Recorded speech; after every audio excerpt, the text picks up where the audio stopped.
Automne 1943. Les tankistes soviétiques montent au front, voués à la mort. Leurs obus ricochent simplement sur le blindage allemand, laissant les équipages brûler vifs dans leurs boîtes d'acier.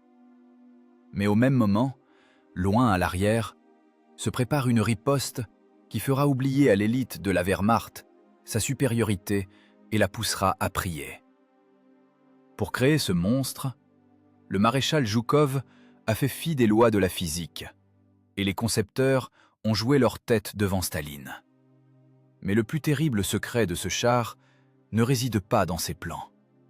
Vous découvrirez pourquoi ce tueur de fauves a été assemblé par des mains mourant de faim, dont la peau restait collée au métal gelé. Quel prix effroyable a-t-on payé à l'arrière pour que, sur le front, les tigres allemands se transforment en tas de ferraille d'un seul coup, sans même que leur blindage ne soit percé. Regardez jusqu'au bout. Ce n'est pas l'histoire d'un véhicule de parade. C'est l'histoire de la naissance, dans le sang, la boue et une cruauté inouïe, d'une machine interdite de combat ouverte dans les instructions allemandes. Le crissement de l'acier contre l'acier fait éclater les vaisseaux capillaires des yeux. Une gerbe d'étincelles d'un blanc aveuglant brûle la rétine. Un coup sourd, écœurant, se transmet à travers le siège directement dans la colonne vertébrale. Ce n'est pas une pénétration, c'est un ricochet. Octobre 1943, front de l'Est. Un matin imprégné d'humidité et de l'odeur du gasoil brûlé. Le tireur soviétique, dans la tourelle de son 34, aperçoit une silhouette grise et floue dans son viseur. La distance est de 800 mètres. C'est la limite pour un tir fiable, mais il est impossible d'attendre. L'obus de calibre 85 mm quitte le canon à une vitesse de près de 800 mètres par seconde. La physique est du côté de l'attaquant. Masse, accélération, énergie cinétique. Mais à l'autre bout de la trajectoire, la physique rencontre la métallurgie du groupe Krupp. La plaque frontale du tigre allemand. 100 mm d'acier sémenté en surface. L'obus frappe le blindage, mais ne mord pas. Il glisse, laissant un profond sillon fumant, et s'envole vers le ciel, morceau de métal en fusion inutile. À l'intérieur du char soviétique, un silence ouaté s'installe une seconde.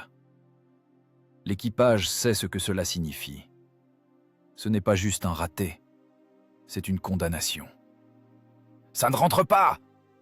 Le cri du chargeur se brise en un râle. « Ricochet, commandant, ricochet !» Le commandant ne répond pas. Il regarde dans l'épiscope et voit, avec une lenteur mécanique terrifiante, la tour anguleuse du char lourd allemand commencer sa rotation. Là-bas, derrière ce blindage, pas de panique. Là-bas, règne un calcul froid. Le tireur allemand tourne calmement ses manivelles. Il a le temps. Il sait que son blindage tient le coup. Il sait que son canon de 88 mm à cette distance ne laissera aucune chance. « Marche arrière !» hurle le commandant, la voix brisée. « Mécanicien, recule, vers le ravin !» Le levier de vitesse craque sous le coup de la main. Le moteur rugit à plein régime, crachant des nuages de fumée noire. Les chenilles grattent la terre gelée, tentant d'accrocher, d'arracher la machine au secteur de tir. Mais le temps est déjà écoulé. Le coup allemand claque comme un coup de fouet sec. Choc. Ténèbres. L'automne 1943 marqua une impasse technologique. L'armée rouge avançait, mais le prix de chaque kilomètre se mesurait en échelons de ferraille calcinés. L'apparition sur le champ de bataille des tigres et des panthères avait annulé la parité. Les calibres soviétiques, 76 et même 85 mm, s'étaient transformés en outils pour érafler la peinture. Pour détruire un char lourd allemand, les équipages devaient prendre des risques mortels. S'approcher à une distance de tir au pistolet, 300-200 mètres, entrer dans la zone de destruction garantie. L'Allemand, lui, pouvait fusiller nos machines à 1,5 km, voire 2, en restant en totale sécurité, comme au stand de tir. Ce n'était pas une guerre de manœuvre, c'était une boucherie dictée par la supériorité de l'épaisseur du blindage et de la longueur du canon. Polygone de Kubinka, novembre 1943. Un ciel gris et bas pèse sur les épaules. Sous les pieds, une boue liquide mélangée à de la neige. Un groupe d'officiers de haut rang se tient en demi-cercle autour d'un tigre capturé. Le char semble intact, si l'on ne compte pas la dizaine de marques sur le blindage frontal. Ce sont les traces de tir de tous les canons disponibles. Le maréchal Zhukov longe le flanc de la machine. Ses bottes s'enfoncent lourdement dans le sol. Son visage est dur, comme taillé dans le granit, ses yeux plissés. Il ne cherche pas d'excuses. Il regarde les résultats. Il passe sa main gantée de cuir sur une profonde entaille dans le blindage. Le métal est rugueux, froid, indifférent. L'obus de 85 mm n'a laissé ici qu'un cratère de 3 cm de profondeur. Le blindage n'est pas percé. L'équipage à l'intérieur serait resté vivant et apte au combat. Et c'est tout? La voix de Zhukov est calme, mais dans ce silence, les officiers de sa suite se raidissent instinctivement. On les frappe au front, et ils ne perdent que de la peinture. Le chef du polygone, un colonel aux yeux rouges de manque de sommeil, fait un pas en avant. Il tient un dossier contenant des rapports, des chiffres qui hurlent l'impuissance. « Camarade maréchal de l'Union soviétique », commence-t-il en essayant de ne pas faire trembler sa voix. Les essais effectués ont montré la haute résistance du blindage sémenté allemand. Les obus perforants réglementaires de calibre 85 mm ne sont efficaces qu'à une distance de 500 mètres ou moins, et encore avec un angle d'impact proche de 90 degrés. Aux distances réelles de combat, l'énergie cinétique est insuffisante pour rompre l'intégrité. Zhukov se retourne brusquement. « L'énergie cinétique ?» l'interrompt-il. « Votre physique ne m'intéresse pas, colonel. Ce qui m'intéresse, c'est pourquoi nos tankistes doivent brûler dans des boîtes incapables de se défendre. Ce qui m'intéresse, c'est pourquoi nous devons perdre 3, 4 équipages pour une seule de ces bêtes. » Il désigne le tigre d'un signe de tête. La machine se dresse comme un monument silencieux de l'ingénierie allemande. Carrée, lourde, fonctionnelle. Créée pour tuer. Les Allemands ont des canons qui nous transpercent à 2 kilomètres, poursuit Zhukov, martelant chaque mot. Et nous proposons de l'héroïsme. L'héroïsme, c'est bien, mais l'héroïsme ne perce pas 100 mm d'acier. Seul l'acier perce l'acier. Plus lourd, plus rapide. Les officiers se taisent. Il n'y a rien à objecter. C'est la comptabilité sèche de la guerre. Un bilan de débit et de crédit, où la devise est faite de vies humaines et de tonnes de métal. Et pour l'instant, le bilan n'est pas en notre faveur. Zhukov s'approche de la marque suivante. C'est la trace d'un obus de 122 mm du canon de corps d'armée A-19. Ici, l'image est différente. Le blindage n'est pas simplement cabossé, il s'est fissuré. La soudure a éclaté, la plaque s'est déformée. Il n'y a pas de perforation, mais on voit que le métal a subi un choc colossal. Ce n'est plus une piqûre de moustique, c'est un coup de massue. Voilà, le maréchal pointe la fissure du doigt. Là, on discute. C'est l'œuvre de qui? Canon de corps d'armée A-19, calibre 122 mm, rapporte rapidement l'artilleur. Mais camarade maréchal, c'est une pièce de campagne. Elle est énorme, lourde, chargement séparé, cadence de tir faible. Fourrer un tel engin dans une tourelle de char, c'est techniquement impossible. La tourelle ne supportera pas le recul. L'anneau de rotation sera arraché dès le premier tir. Et il n'y a pas de place. Le chargeur ne pourra pas se retourner avec un obus pesant 25 kilos. Joukov se tourne lentement vers l'artilleur. Dans son regard, aucune compassion pour les problèmes techniques. Seulement une volonté froide qui déplace les fronts. « Impossible ?» demande-t-il. « Et mourir par milliers sous Koursk, c'est possible. Et battre en retraite avec les usines de l'Oural dans le dos, c'est possible. » Il s'approche tout près du colonel. « Nous n'avons pas besoin d'un canon qui fait des petits trous, colonel. Nous avons besoin d'un canon qui arrache la tête. Je me fiche de la cadence de tir. Si un seul coup fait rendre l'âme à ce chat allemand avec son équipage, alors un seul coup suffit. J'ai besoin d'un argument. Lourd, en acier, définitif. » Joukov lance un dernier regard au tigre. « Contactez Kotine et Petrov, qu'ils prennent le calibre 122 et qu'ils inventent un moyen de le faire entrer dans un char. Le délai, hier. » Le vent sur le polygone forcit, jetant de la neige mouillée au visage. La décision est prise. Le point de non-retour est franchi. À cet instant, au milieu de la boue et du métal froid, s'achevait l'époque des duels de chars à armes égales. L'ère des tueurs de fauves commençait. La tâche n'était pas formulée comme une exigence technique, mais comme un ordre de survie. Il fallait créer une machine capable non seulement de concurrencer, mais de dominer.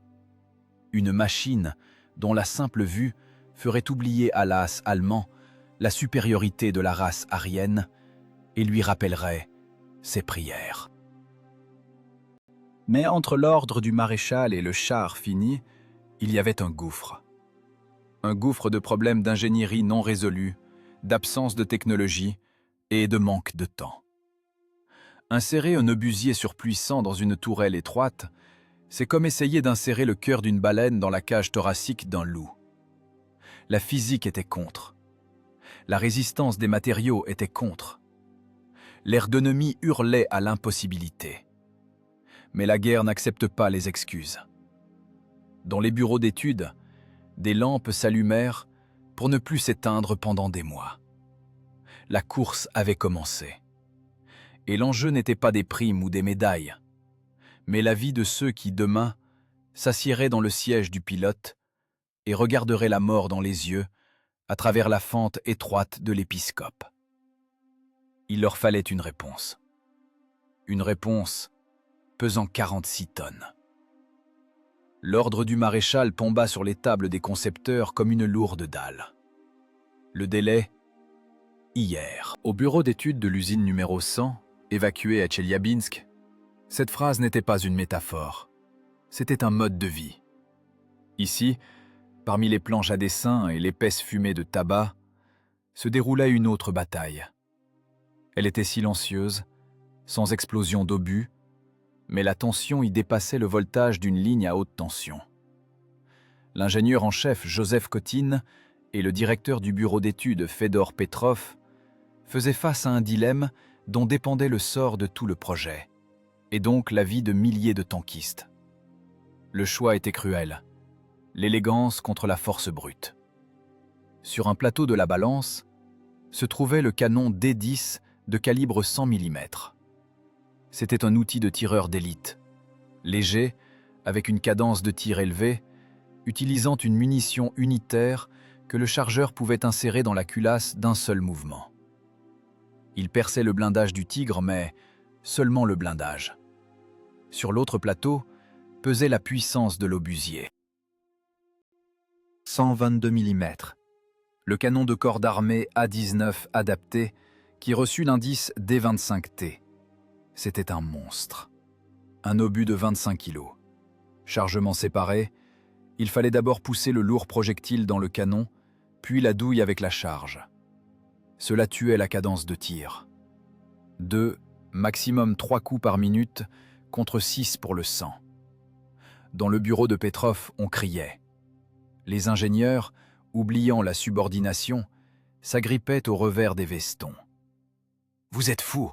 criait le spécialiste principal en balistique, pointant du doigt la coupe de la tourelle de l'IS. Regardez la culasse. Elle mange la moitié du compartiment de combat. Le chargeur n'aura même pas la place de soulever l'obus. Il ne pourra même pas respirer. Et le recul. 20 tonnes de force de recul. La tourelle va simplement se coincer ou être arrachée de son anneau au diable après la première salve. Petrov se tenait à la fenêtre, regardant la cour enneigée de l'usine. Il connaissait ses chiffres par cœur. Il savait que selon tous les canons de la construction de chars, le calibre 122 était excessif. Mais il se souvenait aussi d'autre chose. « Et si nous ne perçons pas ?» demanda doucement Petrov, sans se retourner. Le bruit dans le bureau s'apaisa. « Le 100 mm est une perforatrice », poursuivit-il en se tournant vers les disputants. Son visage était gris de fatigue, mais sa voix sonnait ferme, comme le claquement d'une culasse. « Nous percerons le blindage, oui. Mais si l'obus traverse de part en part, sans toucher les munitions ou l'équipage, l'Allemand se retournera et nous brûlera. Nous n'avons pas besoin d'une simple perforation. Nous avons besoin d'un chaos. » Il s'approcha de la table et posa sa paume sur le plan du canon de 122 mm. 25 kilos d'acier et d'explosifs. L'énergie cinétique est telle que, même en cas de ricochet, les soudures du char allemand éclatent et la transmission tombe en miettes. L'équipage subit une commotion incompatible avec la poursuite du combat. Nous n'allons pas faire de l'escrime avec eux, camarades. Nous allons frapper à la massue. C'était un risque, un immense risque technique et politique. Les fonctionnaires militaires du GOU, la direction principale de l'artillerie, étaient catégoriquement contre. Ils exigeaient le sang. Ils écrivaient des rapports affirmant que la faible cadence de tir du D-25T rendrait le nouveau char sans défense dans un combat manœuvrant. Le temps que le nôtre charge, l'Allemand aura tiré 3 fois. Cet argument semblait imparable. Petrov comprenait.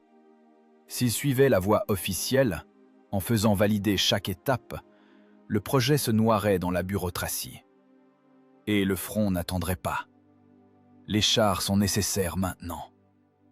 Alors, il joua son va-tout. Contournant sa hiérarchie directe, contournant le commissariat du peuple, Petrov écrivit une lettre directement au comité d'État de la Défense, personnellement à Staline.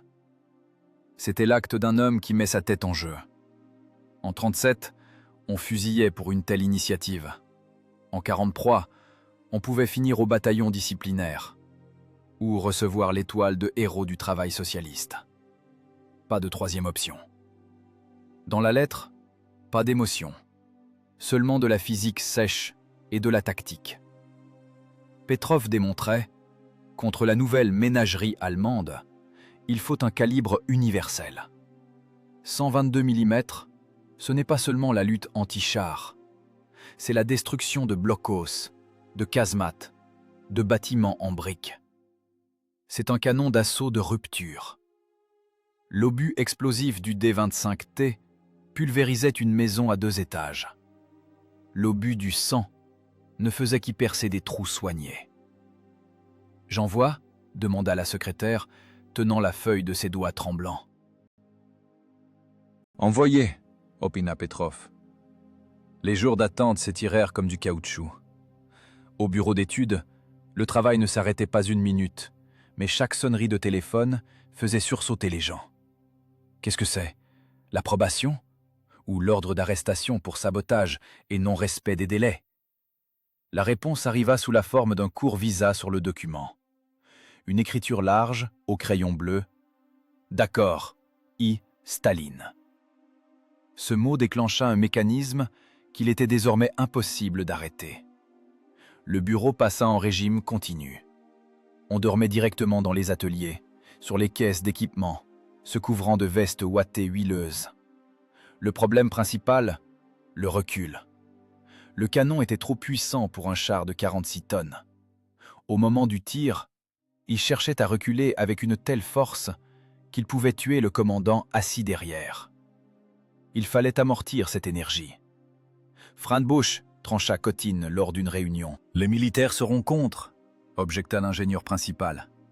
Lors du tir, les gaz sortant sur les côtés soulèvent un nuage de poussière. Le char se démasque. Il devient aveugle pendant quelques secondes. « Je me fous de la poussière !» aboya Cotine en frappant du poing sur la table. Sans frein de bouche, ce canon arrachera la plaque frontale. Nous installons un frein en T, qu'il démasque. Au moins, après l'impact, notre char n'aura plus besoin de se cacher de personne. Les ingénieurs travaillaient à la limite des capacités humaines. Il fallait reconfigurer la culasse, réduire ses dimensions pour laisser un minimum d'espace vital à l'équipage. La culasse fut modifiée en un bloc semi-automatique à coin pour accélérer le rechargement. Mais on ne trompe pas la physique. L'obus pesait toujours 25 kilos. « Essaie de trimballer de tels lingots dans un bain public étroit », plaisantaient sombrement les concepteurs, essayant des maquettes d'obus en bois à l'intérieur d'une maquette de tourelle en contreplaqué. Le chargeur dans l'IS-2 ne devait pas être simplement fort. Il devait être un acrobate haltérophile. Dans un espace exigu, envahi par les gaz, avec le tangage du char en mouvement, il devait saisir l'obus, l'insérer dans le canon, puis saisir la douille avec la charge, l'insérer, fermer la culasse. Et tout cela en 20 à 30 secondes. La norme est de 2 coups par minute, dictait Petrov pour les conditions d'essai. Si c'est moins, ils nous dévoreront. Dans les ateliers de l'usine expérimentale, on avait déjà commencé à couper le métal. Des copeaux, épais et brûlants, s'enroulaient sous les outils. Les tourneurs, dont beaucoup étaient des adolescents, mettaient des caisses sous leurs pieds pour atteindre les commandes. Ils usinaient des pièces pour un mécanisme qui était à la limite de la faute technique. Le frein de bouche de type allemand, actif, fut d'abord rejeté. Lors du tir, une telle onde de gaz frappait vers l'arrière qu'elle pouvait commotionner l'infanterie marchant derrière le char, ou même le mécanicien conducteur s'il sortait la tête de l'écoutille. Il fallut refaire la conception en urgence. On mit au point un nouveau frein à 2 chambres, qui devint la carte de visite de l'IS-2. Un profil caractéristique, reconnaissable, que l'on appellerait plus tard « tête de serpent ». En décembre 1943, le premier prototype équipé du canon D-25T était prêt. Il se tenait dans l'atelier, sentant la peinture fraîche 4BO, l'huile et la calamine. Le long canon avec le massif renflement du frein de bouche surplombait la plaque de blindage inférieure, dépassant largement le gabarit du châssis. On aurait dit que le char allait piquer du nez sous un tel poids. Petrov s'approcha de la machine. Il passa la main sur le métal froid du canon. Ce n'était plus un dessin, c'était un argument. L'argument le plus lourd que l'Union soviétique pouvait présenter au Troisième Reich. Alors Fedor Fedorovitch s'approcha Cotine en allumant une cigarette. « Ça tiendra ?»« Le métal tiendra », répondit Petrov en regardant la puissante culasse de l'arme. « L'essentiel, c'est que les hommes tiennent. » Devant eux, le polygone, et le premier vrai tir, qui devait soit confirmer le génie de la solution, soit mettre une croix sur la carrière des concepteurs. Mais il n'y avait plus de retour en arrière. Les plans s'étaient transformés en réalité blindée. Et cette réalité exigeait l'épreuve du feu. Cependant, avant que le char n'arrive au front, il fallait le créer en métal, non pas en un seul exemplaire, mais par milliers. Et cette tâche tomba sur les épaules de ceux qui n'avaient jamais tenu un fusil. La bataille des ingénieurs était terminée. La bataille des usines commençait. L'encre sur le papier à dessin refroidit vite. L'acier dans la fonderie met des heures à refroidir. Et ce processus, rien ne peut l'arrêter, ni jour, ni nuit. Tcheliabinsk, Tankograd, un point géographique sur la carte qui, en 1943, cessa d'être simplement une ville pour se transformer en un organisme unique, cliquetant et fumant. 2000 kilomètres de la ligne de front. Ici, les obus n'explosent pas, mais une bataille s'y déroule où les pertes sont imputées non pas au combat, mais aux accidents du travail et à l'épuisement. L'hiver 43-44 est féroce. Le thermomètre chute jusqu'à -40. Dans les immenses ateliers de l'usine de tracteurs de Tcheliabinsk, érigés à la hâte, le vent s'engouffre. Il n'y a pas de toit partout. La neige tombe directement sur les bancs des tours, grésille en s'évaporant sur les copeaux brûlants, et gèle aussitôt en une croûte de glace sur le sol. Pas de chauffage. Il ne fait chaud que là où l'on coule le métal, ou là où l'on soude. Dans les autres allées, la température est la même que dehors. Les gens travaillent en veste ouatée, chapka, emmitouflés dans des chiffons. Toucher le métal gelé à main nue signifie une brûlure instantanée. La peau reste sur l'acier. Aux machines, pas d'hommes en âge de combattre. Ils sont tous là-bas, à l'ouest, à brûler dans de vieux 34. Ici, à l'arrière, le blindage est forgé par ceux que la guerre a considérés comme une ressource faible. Des femmes, des vieillards, des adolescents, des enfants de 12, 14 ans. Le long des lignes infinies du convoyeur se trouvent des caisses en bois d'obus. Ce n'est pas de l'emballage, ce sont des marchepieds. Sans elles, le gamin fraiseur n'atteint tout simplement pas les poignées de commande de la machine. Il est debout sur une caisse branlante depuis déjà 12 heures. Son quart ne dure pas 8 heures selon les lois du temps de paix. Son quart dure le temps nécessaire pour remplir la norme. 14 heures, 16 heures. Parfois, les gens ne quittent pas l'atelier pendant des jours, tombant de sommeil juste là, près d'un tas de copeaux chauds, pour se remettre à la machine 3 heures plus tard. Où est la relève? La voix rauque du contremaître perce le bourdonnement de la transmission. « Elle ne viendra pas », répond une femme au foulard huileux, sans détacher son regard de la pièce en rotation. Le typhus. « Alors tu fais 2 quarts. Le plan pour la coque est de 30 unités. Si tu ne le fais pas, on coupe la ration de toute la brigade. » Elle ne discute pas. Elle hoche simplement la tête et change l'outil. Dans ce monde, il n'y a pas de place pour la pitié. Il n'y a que le plan et le rapport du front. La production de l'IS-2 est un enfer technologique. La coque du char est une pièce moulée d'une immense complexité.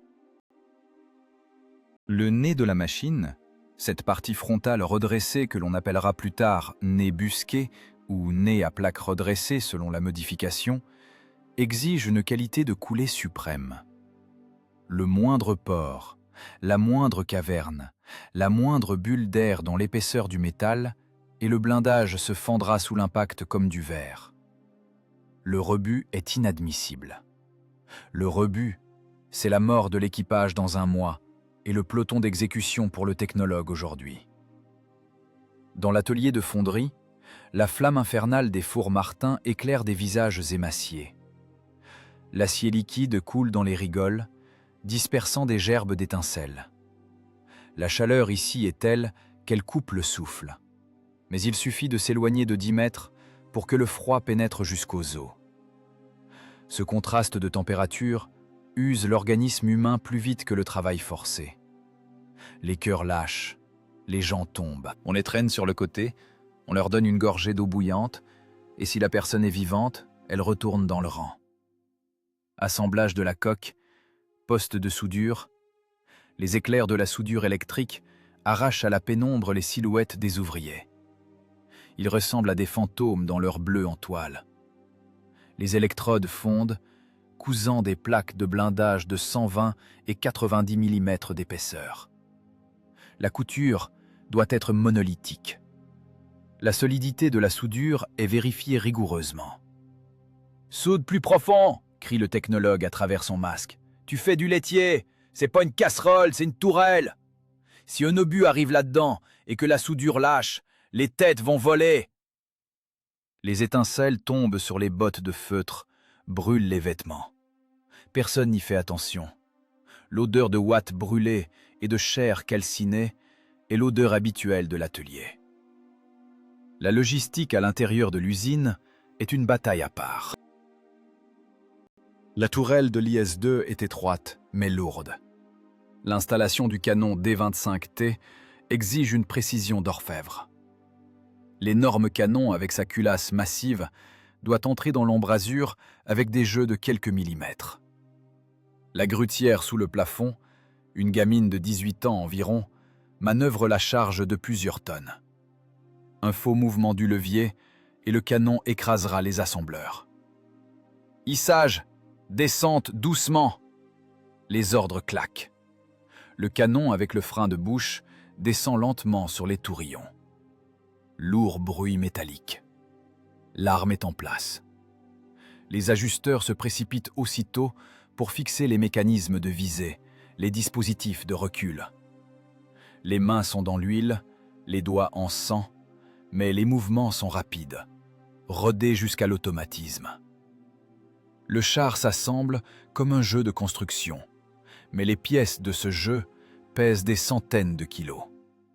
La transmission, le moteur V2IS d'une puissance de 520 chevaux, le diesel rugit sur le banc de rodage, remplissant l'atelier d'une fumée bleuâtre.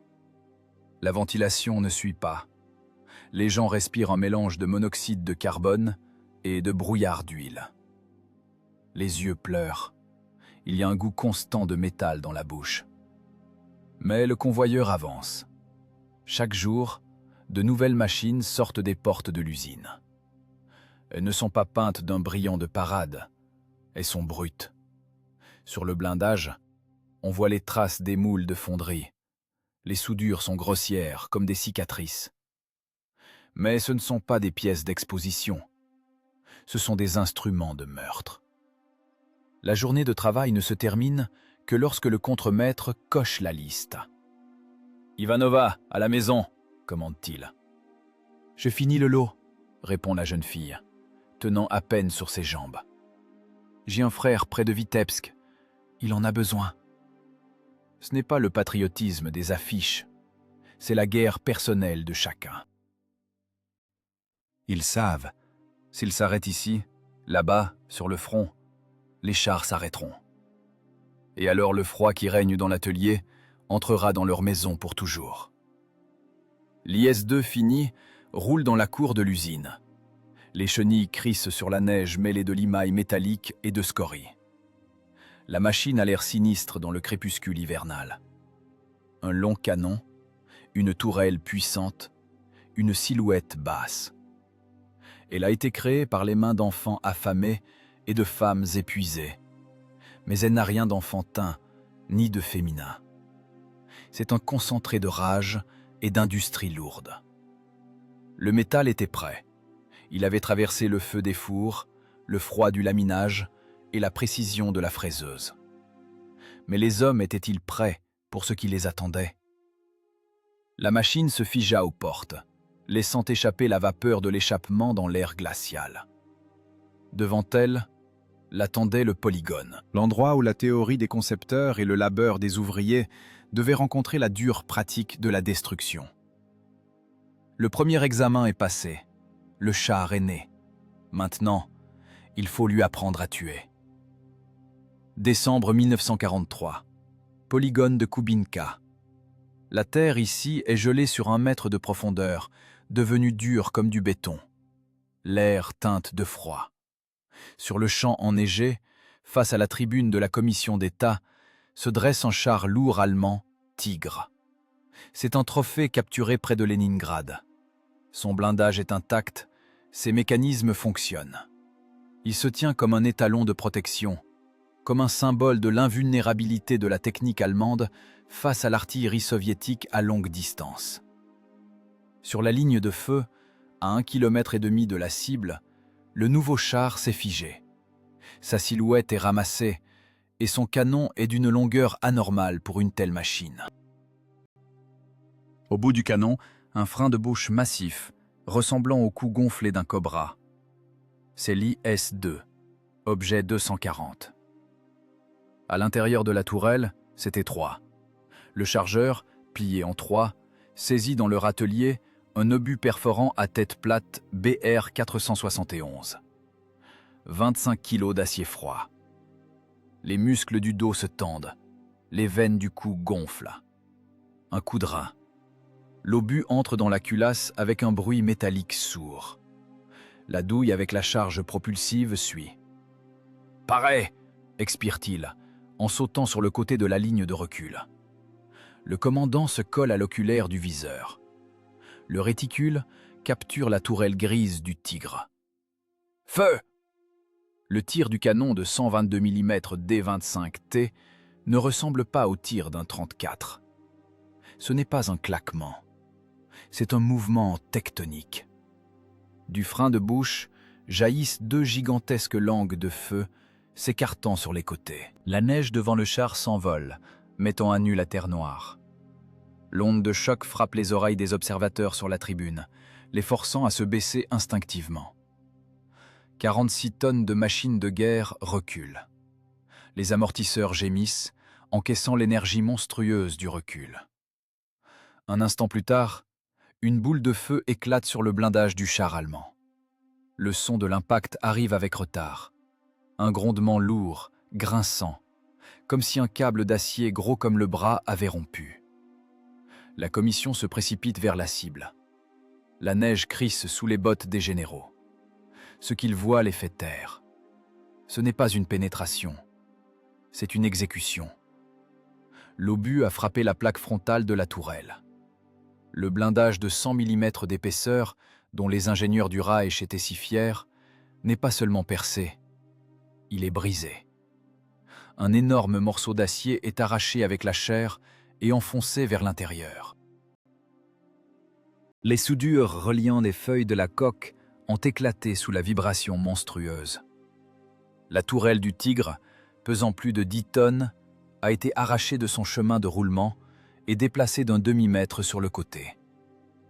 À l'intérieur du char allemand, c'est le chaos. La culasse du canon est aplatie, les mécanismes sont mélangés en une bouillie d'acier. « Distance !» demande sèchement le président de la commission. « 1500 mètres, camarade colonel général », rapporte le chef du polygone. Les généraux échangent des regards. 1,5 km. C'est une distance de supériorité absolue. Auparavant, à une telle distance, nos chars n'étaient que des cibles. Maintenant, la cible, c'est l'ennemi. Réduire la distance, suit l'ordre. 500 mètres. Le char s'approche. Nouveau tir. Le résultat choque même les artilleurs expérimentés. Le lourd obus traverse le Tigre de part en part. Il entre par le front, traverse tout le compartiment de combat, broyant tout sur son passage, perce la cloison moteur, le moteur, la plaque arrière et s'envole dans la forêt. Une bête, prononce quelqu'un de la suite, un vrai tueur de fauves. Mais les essais ne sont pas terminés. L'armée exige la polyvalence. Le char doit non seulement combattre ses semblables, mais aussi briser les défenses. Sur le polygone, on a construit une maquette de blocos. Une boîte en béton armé, une embrasure, épaisseur des murs, un demi-mètre.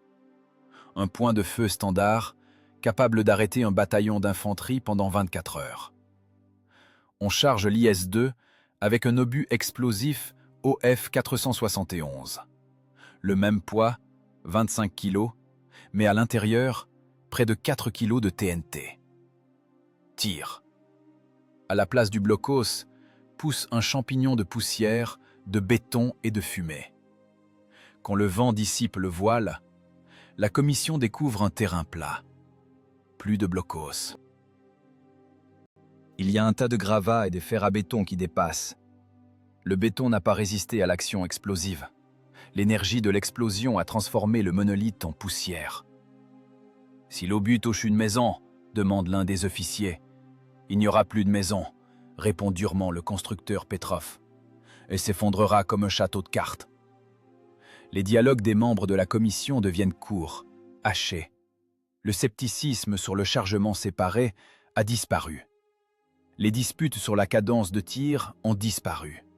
Tout le monde comprend. Quand on a une massue entre les mains, on n'a pas besoin de faire de l'escrime. Il faut frapper une seule fois. Munitions, précise le représentant du GOU. 28 coups, répond Cotine. C'est peu. Suffisant pour détruire 28 cibles, par le constructeur. Ou comptez-vous rater? Dans cette question résonne la nouvelle philosophie de la construction de chars soviétiques. La qualité du tir est plus importante que la quantité. La précision et la puissance priment sur la densité du feu. L'acte des essais d'État est signé directement sur le capot d'une Willys. Le char est accepté pour le service immédiatement. On lui attribue l'indice IS-2, Joseph Staline. Ce nom n'est pas seulement un hommage au chef, c'est le sceau de la responsabilité suprême. Un char portant un tel nom n'a pas le droit d'être médiocre. Il n'a pas le droit de tomber en panne. Il n'a pas le droit de reculer. Chaque défaut, chaque panne sera désormais considéré non comme un problème technique, mais comme un crime politique. Pour les concepteurs, c'est un triomphe mêlé d'une peur glaçante. Ils ont créé un monstre, mais maintenant, ce monstre doit prouver son droit à la vie dans un combat réel. La vérité du polygone, ce sont des conditions stériles. Ici, pas de boue, pas de fatigue de l'équipage, pas de panique et pas de tir de riposte. Les tirs se terminent au crépuscule. L'IS-2 se tient sur fond de ciel couchant, en train de refroidir. Une légère vapeur s'élève du canon. Le métal sent la poudre brûlée et l'huile chaude. La terre autour est labourée par les chenilles et les cratères. La physique a prouvé sa supériorité. L'énergie cinétique, multipliée par le calibre, est devenue l'argument impossible à ignorer. Au même moment, dans les états-majors allemands, le calme règne encore. Ils croient en leur tableau de perforation. Ils croient que 88 mm sont le sommet de la pensée d'artillerie. Ils ne savent pas encore qu'à l'Est est né un prédateur pour qui leur blindage n'est pas un obstacle, mais seulement un retard temporaire dans le vol de l'obus. Les tankistes soviétiques reçoivent la nouvelle machine. Ils caressent le blindage rugueux de la tourelle, regardent l'énorme frein de bouche et, pour la première fois depuis longtemps, ressentent non pas la fatalité, mais une assurance froide et méchante. L'équilibre des forces a basculé, et il a basculé dans le fracas d'un tir de 122 mm. La machine est prête pour la chasse. Le temps des victimes est passé. Vient le temps des bourreaux. Février 1944. Ukraine de la rive droite. La Rasputitsa. Une boue dans laquelle s'enlisent les bottes, les roues et les espoirs. À l'intérieur du tigre allemand, camouflé à la lisière de la forêt, ça sent l'huile synthétique, la sueur et le café ersatz. L'équipage est calme. C'est le calme des professionnels, habitués à l'impunité. Ils sont au sommet de la chaîne alimentaire. Au cours des 6 derniers mois, ils ont brûlé 3 douzaines de chars russes sans recevoir une seule égratignure. Le tireur Hans est collé à l'oculaire du viseur Zeiss. L'optique est magnifique. Elle éclaircit la journée nuageuse, rendant l'image nette et contrastée. Dans le réticule, la silhouette d'un char soviétique. Hans fronce les sourcils. Ce n'est pas un 34. La silhouette est plus basse, plus large. La tourelle n'est pas anguleuse, soudée, mais profilée, moulée, ressemblant à une marmite renversée. Et cet étrange canon, anormalement long, avec un renflement. « Nouveau jouet des IVA », marmonne-t-il. Distance, 1800 mètres. Le chef de char, un Oberleutnant, ne regarde même pas dans l'épiscope. Il fait confiance au tireur. 1800 mètres, c'est du tir au pigeon. Les canons russes à cette distance sont inutiles. Leurs obus n'arrivent tout simplement pas, ou tombent, ayant perdu toute leur énergie. « Perforant, feu !» commande-t-il d'une voix ennuyée. La secousse habituelle. La douille tombe dans le panier avec un tintement. L'équipage attend le résultat habituel. Un éclair de feu à l'horizon et de la fumée noire. Dans le viseur, Hans voit le traceur dessiner une ligne droite et frapper exactement le front de la machine russe. Des étincelles. Et c'est tout. Le char continue de ramper. L'obus, capable de percer n'importe quel char allié, a rebondi sur le blindage moulé de l'IS-2 comme un petit poids sur un mur. Le ricochet est parti dans le ciel, ne laissant sur le blindage qu'une tache claire. « Comprends pas !» La voix du tireur perd de son assurance. Impact, pas d'effet. « Répétez !» La voix du commandant devient plus sèche. « Frappe la tourelle, sous la coupole !» Deuxième tir. Nouvel impact. De nouveau des étincelles. La machine russe n'a même pas ralenti. Elle tourne simplement sa tourelle, lentement, de façon menaçante. À ce moment, dans le char allemand, se produit une fracture psychologique. Ce qui était une axiome depuis des années, nous sommes invulnérables à distance, tombe en poussière. La distance de sécurité n'existe plus. Hans voit la pupille noire du frein de bouche du canon soviétique regarder droit dans son âme. Ce frein de bouche est énorme. Il ne ressemble pas aux constructions allemandes soignées. C'est un instrument de mort grossier et fonctionnel. « Il nous voit !» crie le tireur. « Charge ! Plus vite !» Mais la physique du temps joue contre eux. Pendant que le chargeur allemand cherche un nouvel obus, l'argument de 122 mm est déjà verrouillé dans la culasse de l'IS-2. L'éclair de l'autre côté du champ semble petit, mais une seconde plus tard, le monde cesse d'exister pour l'équipage allemand. Choc. Ce n'est pas seulement un son, c'est une différence de pression qui fait éclater les tympans. L'obus de l'IS-2, même pas perforant, mais explosif, frappe la jonction de la tourelle et de la coque du Tigre. L'explosion de 25 kg d'acier et de TNT arrache les équipements de leur fixation à l'intérieur. L'optique se brise en miettes fines, droit au visage du tireur. La transmission éclate. La tourelle de plusieurs tonnes du Tigre saute, sortant de son anneau, et se coince à mort. À l'intérieur du char, pas de feu. Mais l'équipage est hors de combat. Commotion. Le sang coule des oreilles et du nez. Le pilote est inconscient, sa tête fracassée contre les instruments d'observation. Le commandant essaie de dire quelque chose, mais n'entend pas sa propre voix. Dans la cabine, flotte une odeur d'ozone et de calamine incandescente. « Raus, Raus !» Le commandant chasse les survivants à coups de pied. Ils tombent des écoutilles dans la boue, toussant et titubant. Ils courent sans se retourner. Derrière eux se tient leur Tigre, fierté de la Wehrmacht, transformée en un tas de ferraille par un seul coup.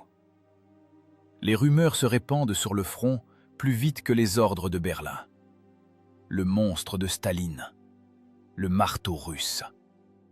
L'infanterie de la Wehrmacht, apercevant la silhouette caractéristique avec la tête de serpent au bout du canon, abandonne ses positions. Les tankistes des Panthères et des Tigres, élites de l'armée, commencent à éviter les duels directs. Dans les ondes radio des divisions blindées allemandes résonne la panique. « Attention à tous, carré 7-2, char lourd ennemi, type 1S. Engagez le combat? Négatif, partez, attendez l'aviation, ne pas s'approcher. » Le commandement allemand publie des instructions urgentes. Le langage bureaucratique sec y cache à peine le désarroi. Il est interdit d'engager le combat ouvert avec les chars IS-2 sans une supériorité numérique de 3 contre 1. Il est recommandé de ne tirer que depuis des embuscades et seulement de flanc.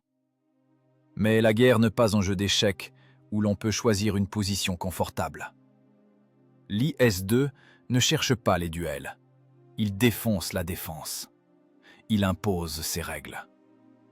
La psychologie du tankiste allemand change irréversiblement. Auparavant, il était le chasseur qui choisissait sa proie. Maintenant, il est le gibier. Il scrute chaque buisson, chaque pli du terrain, s'attendant à voir ce long canon. La peur devient un compagnon constant. Ce n'est pas la peur de la mort, on s'y habitue à la guerre. C'est la peur de l'impuissance. Comprendre que ton canon ne perce pas, alors que leur canon t'anéantit à n'importe quel impact, brise la volonté. Mars 44. Près de Kamenets-Podolski, un groupe d'IS-2 sort pour intercepter une colonne allemande en retraite. Les Allemands voient les chars. La première réaction auparavant aurait été le déploiement en ordre de bataille. Maintenant, il n'y a qu'une réaction. Gaz à fond. Les lourds tigres tentent de fuir, brisant leurs moteurs. Ils abandonnent l'infanterie, abandonnent l'artillerie, juste pour sortir de la zone de destruction du calibre 122 mm. Un des mécaniciens allemands, capturé plus tard, dira lors de l'interrogatoire une phrase qui deviendra le diagnostic de toute la Panzerwaffe. Quand tu vois un T-34, tu penses à comment le détruire.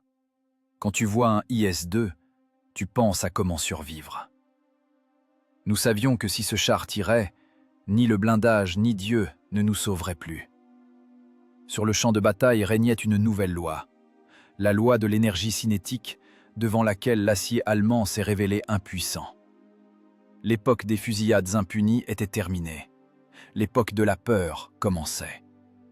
Et cette peur chassait l'ennemi vers l'ouest, brisant l'échine de l'armée la plus disciplinée du monde.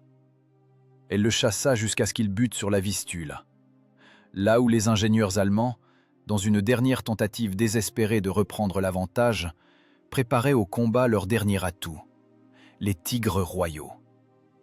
Mais les équipages des IS-2 avaient déjà senti le goût du sang. Ils savaient, il n'y a pas de blindage que l'obus russe ne puisse défoncer si, aux commandes, sont assis des hommes ayant traversé l'enfer de 41. Août 1944, Pologne. Tête de pont de Sandomierz. L'air ici est dense, brûlant, saturé de poussière. La poussière est partout, sur le blindage, sur les visages des tankistes, dans les mécanismes des culasses. Le soleil est au zénith, chauffant l'acier à une température où toucher la coque laisse une brûlure. Mais les écoutilles sont fermées. Les équipages des chars lourds IS-2 sont assis dans leurs machines transformées en étuves. Ils attendent. La terre commence à trembler. Ce n'est pas la vibration habituelle de la canonnade d'artillerie. C'est un grondement bas, rythmé, venant des profondeurs du sol. Il enfle, faisant sautiller les petits cailloux sur le blindage. Les Allemands jettent leur dernier atout dans la bataille. De derrière les collines, cachées par la brume de chaleur, rampent des monstres. C'est le début du Tigre B, plus connu sous le nom de Tigre royal. Le sommet de la pensée technique du Troisième Reich. 68 tonnes d'acier allié. Blindage frontal, 150 mm, avec un angle d'inclinaison rationnel. Canon, 88 mm, long de 71 calibres. Cette arme est capable de frapper n'importe quelle cible à une distance de 2,5 km. Les machines allemandes avancent avec assurance. Elles ne se cachent pas. Elles avancent en formation serrée, soulevant des nuages de sable. Les commandants de la Panzerwaffe sont convaincus. Les Russes n'ont rien qui puisse arrêter cette avalanche d'acier. Ils pensent que l'ère de leur domination est revenue. Dans l'épiscope du commandant du régiment de la garde de chars lourds soviétique, le géant allemand grandit à chaque seconde. On voit la tourelle massive, le long canon avec le frein de bouche, les larges chenilles broyant la terre polonaise. « Ils sont gras !» râle le commandant dans le laryngophone. La voix est sourde, déformée par les parasites. Ils avancent comme à la parade. « Distance 1200 !» répond le tireur. Ses mains sur les volants sont immobiles. Il ne tremble pas. Il calcule l'anticipation. « Attendre !» ordonne le commandant. « Laissez approcher. Frapper à coup sûr. » La tactique de l'embuscade est une épreuve pour les nerfs. Si tu tires trop tôt, l'obus ricochera sur la plaque frontale inclinée et tu te découvriras. Si tu tires trop tard, le 8-8 allemand transformera ton char en torche flamboyante avant que tu n'appuies sur la détente. Il faut saisir ce moment unique où l'ennemi présentera son flanc ou arrivera à portée de tir à bout portant. Village d'Oglendorf. Les chars IS-2 sont camouflés dans des meules de foin, dans les ruines de granges, dans les plis du terrain. Ils se sont fondus dans le paysage. Les moteurs sont coupés pour ne pas démasquer la position avec l'échappement bleu. Le silence radio est absolu. La colonne allemande s'engouffre dans le sac de feu. Le tigre royal de tête tourne sa tourelle, scrutant l'horizon. Il cherche des cibles au loin, ne remarquant pas la mort à ses côtés. 700 mètres, chuchote le tireur. Flanc de tourelle, visuel clair. Feu! L'ordre frappe les oreilles plus sèchement que le tir. Le char tressaille. Le frein de bouche crache des flammes, soufflant le camouflage. Foin et branches volent en tourbillon. L'obus de 25 kilos franchit les 700 mètres en une fraction de seconde. Impact. Cette fois, la physique ne laisse aucune chance aux Allemands. L'obus perforant BR 471 frappe le flanc de la tourelle du Tigre royal. Le blindage y est épais, mais l'énergie cinétique du calibre soviétique est hors limite.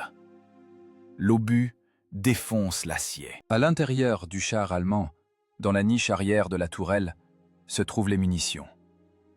Des éclats de blindage incandescents et les restes de l'obus volent directement dans les douilles de poudre. Détonation. Une explosion d'une telle force que la tourelle de 70 tonnes du géant allemand est arrachée de son anneau et projetée en l'air. Elle tombe à côté de la coque, retournée, fumante, ressemblant au crâne d'une bête tuée. Une colonne de feu s'élève à des dizaines de mètres. « Il est fait !» hurle le chargeur, insérant déjà l'obus suivant. « Prends ça, ordure !» La colonne ennemie tombe dans la stupeur. Ils ne voient pas l'adversaire. Ils voient seulement leur leader invulnérable, transformé en tas de ferraille en une seconde.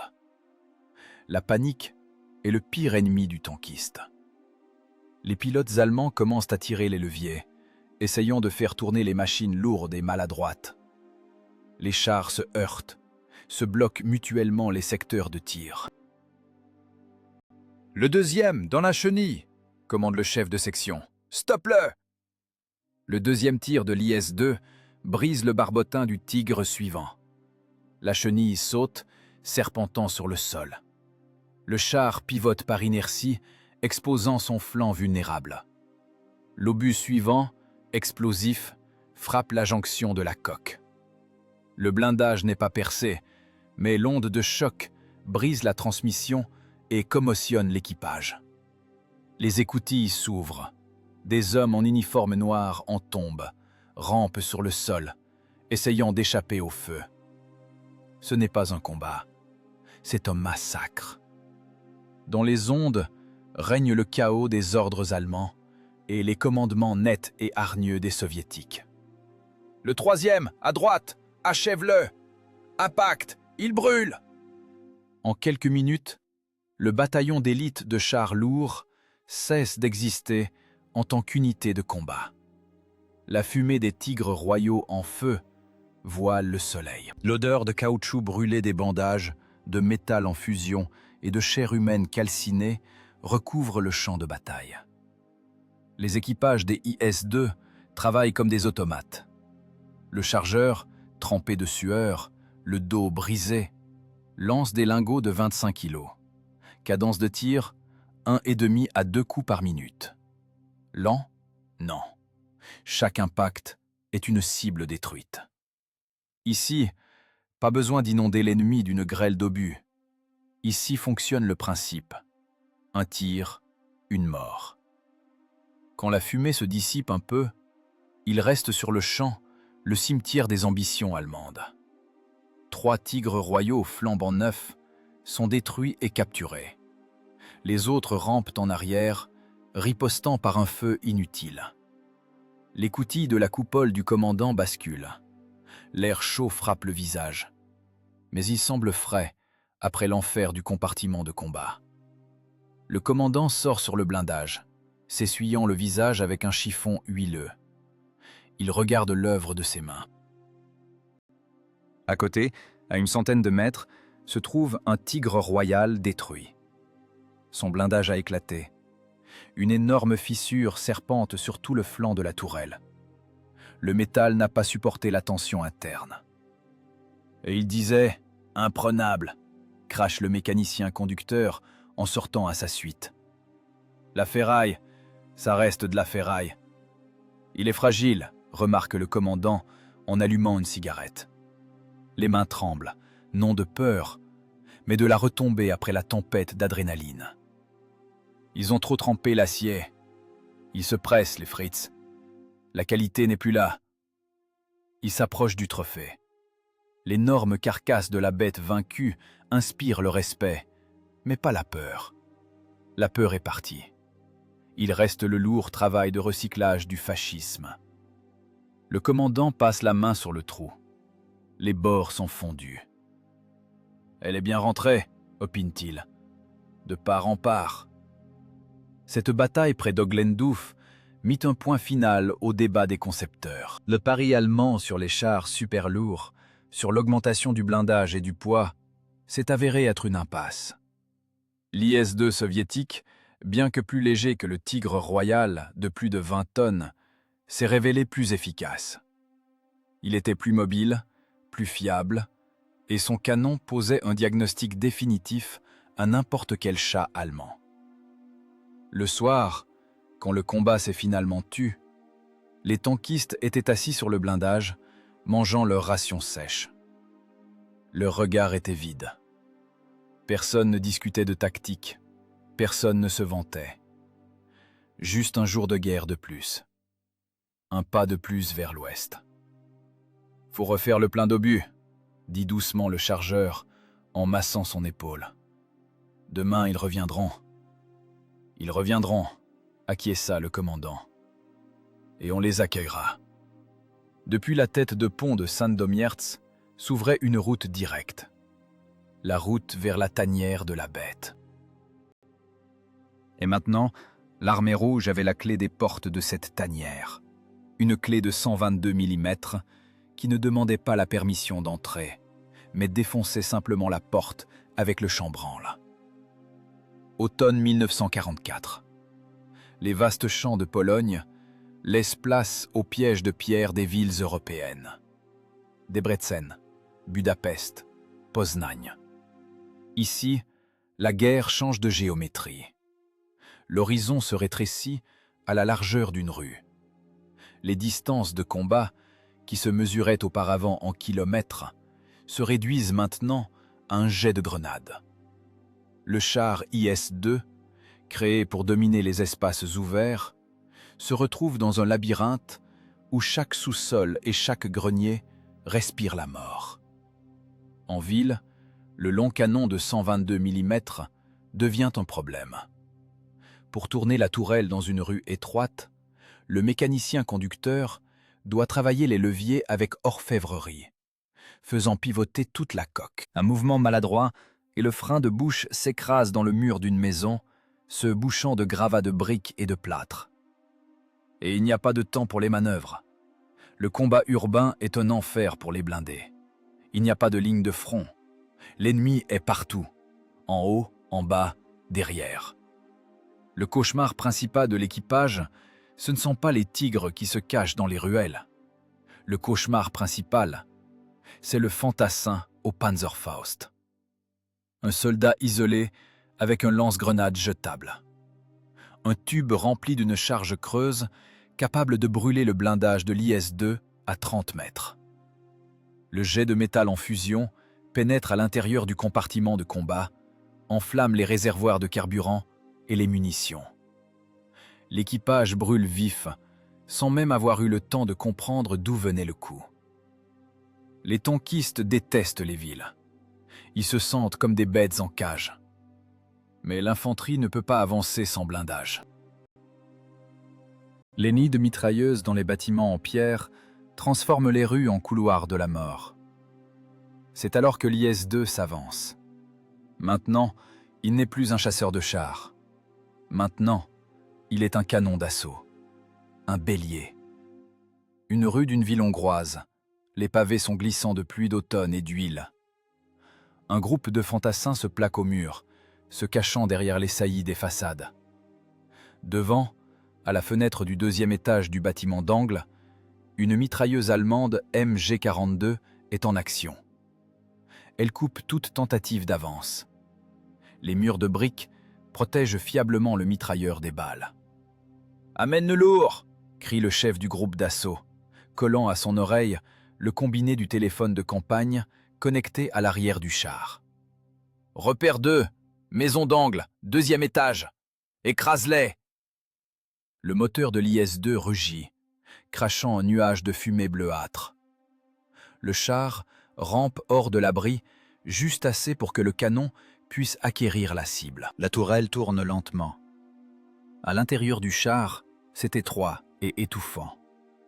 Le chargeur a déjà poussé dans la culasse un obus explosif OF471. C'est 25 kilos d'arguments contre l'architecture.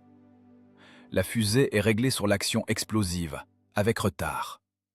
Cela signifie que l'obus n'explosera pas à l'impact contre le mur. Il percera la maçonnerie, volera à l'intérieur de la pièce, et seulement là, dans l'espace clos de la chambre, la détonation se produira. « Explosif, dans la fenêtre !» commande le chef de char. Le tireur capture dans le réticule l'ouverture sombre de la fenêtre, d'où jaillit la rafale de mitrailleuse. Les balles claquent sur le blindage frontal, écaillant la peinture, mais pour l'IS-2, ce n'est rien de plus que de la grêle sur un toit. Tir. Dans le puits de pierre étroit de la rue, le son du tir du canon de 122 mm est amplifié plusieurs fois. C'est un coup physique sur les tympans. Les vitres des maisons voisines volent en éclats avec les cadres. Le plâtre tombe des façades comme de la neige. L'obus entre exactement dans la fenêtre. Une seconde de pause. Et ensuite, la partie ondulaire du bâtiment cesse simplement d'exister. L'explosion de l'intérieur gonfle les murs, déchire les planchers. Le toit s'affaisse, soulevant une colonne de poussière haute comme une maison de 3 étages. La mitrailleuse se tait pour toujours, avec le mitrailleur et toute son équipe. « Nettoyez !» râle le commandant dans le laryngophone. « Infanterie, en avant !» Les fantassins s'élancent, courant à travers les amas de briques cassées tant que la poussière flotte encore dans l'air, les cachant aux yeux de l'ennemi. Le char les couvre. La mitrailleuse d'été aboie de courtes rafales, supprimant tout signe de vie dans les ruines. La tactique change. Maintenant, les chars et l'infanterie sont un organisme unique. Le char est le squelette et les muscles. L'infanterie, les yeux et les oreilles. Les parachutistes voyagent directement sur le blindage, sautant au premier signe de danger. Ils nettoient les étages, débusquent les hommes au Panzerfaust des sous-sols, indiquent les cibles avec des balles traçantes. « À droite, grenier !» hurle un parachutiste en frappant de la crosse sur le blindage. La tourelle de l'IS-2 pivote, tire. Il n'y a plus de grenier. Il n'y a qu'un trou dans le ciel et des poutres en feu qui tombent. Mais la ville prélève son tribut. La visibilité depuis le char est abominable. Les fentes d'observation sont bouchées par la poussière et la boue. Le commandant doit souvent sortir de l'écoutille, risquant de recevoir une balle de sniper, pour évaluer tant bien que mal la situation. « Arrière, recule !» commande-t-il au mécanicien. « Derrière l'angle !» Le char recule, les chenilles cliquetant sur la brique cassée. Le grincement du métal contre la pierre est tel qu'il agace les dents. L'IS-2 travaille comme un marteau géant, frayant un chemin à travers le bâti urbain. Là où il n'y a pas de passage, il le fait lui-même. 46 tonnes de poids et la puissance du diesel permettent de traverser les clôtures, les barricades et même les murs des petites maisons. À l'intérieur du compartiment de combat, l'équipage travaille avec des respirateurs ou des chiffons mouillés sur le visage. La ventilation ne suffit pas face au gaz de poudre. Après une dizaine de tirs dans l'espace clos de la rue, la concentration de monoxyde de carbone devient critique. La tête tourne, les mouvements deviennent lents. Le chargeur, qui a remué une demi-tonne de ferraille pendant le combat, tient à peine sur ses jambes. Ses mains tremblent, son dos est en feu. « De l'eau », chuchote-t-il en léchant ses lèvres desséchées, couvertes d'une croûte noire de suie. « Pas d'eau. Tiens bon », répond le commandant sans se détacher du viseur. « Encore 2 pâtés de maison. » Le combat urbain est un travail d'usure. C'est une tension constante, impossible de se détendre une seconde. De n'importe quelle grille d'égout, de n'importe quelle fenêtre de sous-sol, peut jaillir la mort. Les tankistes accrochent au flanc des sommiers de lit, des sacs de sable, soudent des plaques de fer supplémentaires, tout pour briser le jet de charge creuse du Panzerfaust, le forcer à se déclencher trop tôt. Les dialogues radio deviennent extrêmement courts, fonctionnels. Pas de mots inutiles. Seulement des coordonnées, des types de cibles et la confirmation de destruction. Repère 5, maçonnerie de briques, point de feu durable. Reçu, explosif. Tir. Cible couverte. Parfois, il faut tirer avec des obus perforants. Pas sur des chars, sur des maisons. Quand il faut transpercer un bâtiment de part en part pour atteindre l'ennemi caché derrière 2 ou 3 murs. L'obus traverse les cloisons comme du carton, effondrant les structures sur la tête des défenseurs. Vers la fin de l'année 44, les équipages des IS-2 deviennent des maîtres du combat de rue. Ils apprennent à sentir le gabarit de la machine au millimètre près, apprennent à lire l'architecture, comprenant où peut se cacher l'ennemi. Ils savent qu'un mur de briques d'un demi-mètre n'est pas un abri contre un obus de 122 mm. C'est juste un élément destructeur supplémentaire, de la mitraille de pierre. Dans ces sacs de pierre naît une fraternité particulière. La fraternité d'hommes couverts de poussière, sourds, habitués à dormir sous le fracas de la canonnade et à manger de la bouillie au goût de chaud. Ils savent, leur travail est le plus sale et le plus dur. Ils sont le bélier qui brise l'échine de la défense allemande, transformant les villes forteresses en tas de gravats. Et devant, derrière la fumée des capitales européennes en feu, se dessine déjà l'objectif principal, la tanière de la bête. La ville qui promettait de tenir 1000 ans, mais à qui il reste à vivre quelques semaines. Berlin. Là-bas, dans le labyrinthe des rues impériales, l'IS-2 devra passer son examen principal.